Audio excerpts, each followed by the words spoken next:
السلام علیکم ناظرین، پنجاب کے سرکاری اسکولوں میں 8ویں جماعت کے امتحانات اور اسکول بیسڈ اسیسمنٹ کے حوالے سے ایک اہم ہدایت جاری کر دی گئی ہے، جس نے اساتذہ کرام، ہیڈز اور ایجوکیشن آفیسرز کی توجہ حاصل کر لی ہے۔ محکمہ اسکول ایجوکیشن پنجاب کی طرف سے جاری اس نوٹیفیکیشن میں واضح کیا گیا ہے کہ اب گریڈ 8 کے امتحانات اور اسکول بیسڈ اسیسمنٹ کے عمل کو پہلے سے زیادہ سخت اور شفاف بنایا جا رہا ہے۔ اس فیصلے کا مقصد یہ ہے کہ نتائج میں کسی بھی قسم کی غلط رپورٹنگ یا مصنوعی اضافہ روکا جا سکے۔ نوٹیفیکیشن کے مطابق امتحانی نظام کی نگرانی اب براہ راست ایک آزاد ادارہ کرے گا۔ اس عمل میں Punjab education curriculum training and assessment authority یعنی پیکٹا کو مرکزی ذمہ داری سونپ دی گئی ہے۔ یہی ادارہ پورے صوبے میں امتحانات اور اسیسمنٹ کے معیار کو مانیٹر کرے گا۔ اہم بات یہ بتائی گئی ہے کہ پیکٹا گریڈ 8 کے امتحانات اور اسکول بیسڈ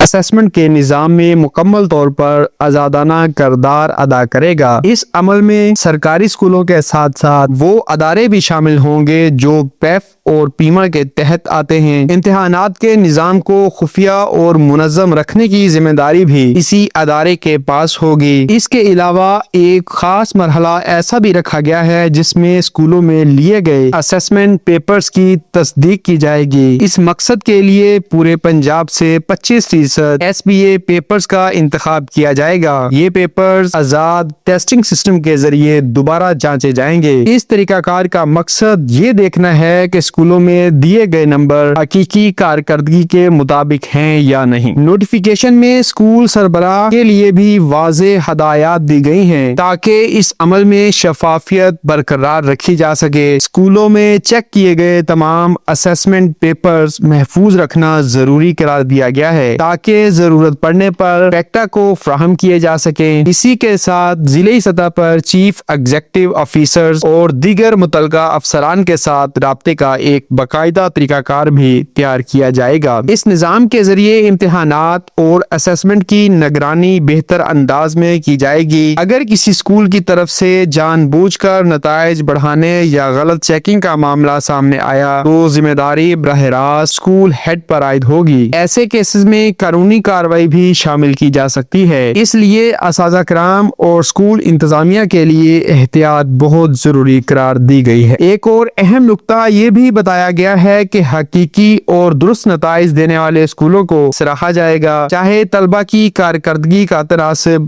کم ہی کیوں نہ ہو۔ اس کے برعکس جعلی یا خود ساختہ نتائج پیش کرنے والے اداروں کے خلاف کارروائی کی جائے گی۔ اس عمل کے ذریعے پورے صوبے میں اسیسمنٹ کے معیار کو بہتر بنانے کی کوشش کی جا رہی ہے۔ ساتھ ہی یہ بھی واضح کر دیا گیا ہے کہ ڈسٹرکٹ ایجوکیشن اتھارٹیز، ڈائریکٹرز اور چیف ایگزیکٹو آفیسرز کی کارکردگی بھی اسی بنیاد پر دیکھی جائے گی کہ ان کے اضلاع میں اسیسمنٹ کتنی درست اور معیاری ہے۔ اس پالیسی کا بنیادی مقصد طلبہ کی حقیقی تعلیمی کارکردگی کو سامنے لانا ہے۔ اگر اس طرح کی معلومات اور تعلیمی اپڈیٹس بر وقت حاصل کرنا چاہتے ہیں تو ویڈیو کو لائک کریں، اسے دوسروں کے ساتھ شیئر کریں، چینل کو سبسکرائب کریں اور نوٹیفیکیشن آن کر لیں تاکہ آنے والی اہم معلومات وقت پر مل سکیں۔ اجازت دیجیے، اللہ حافظ۔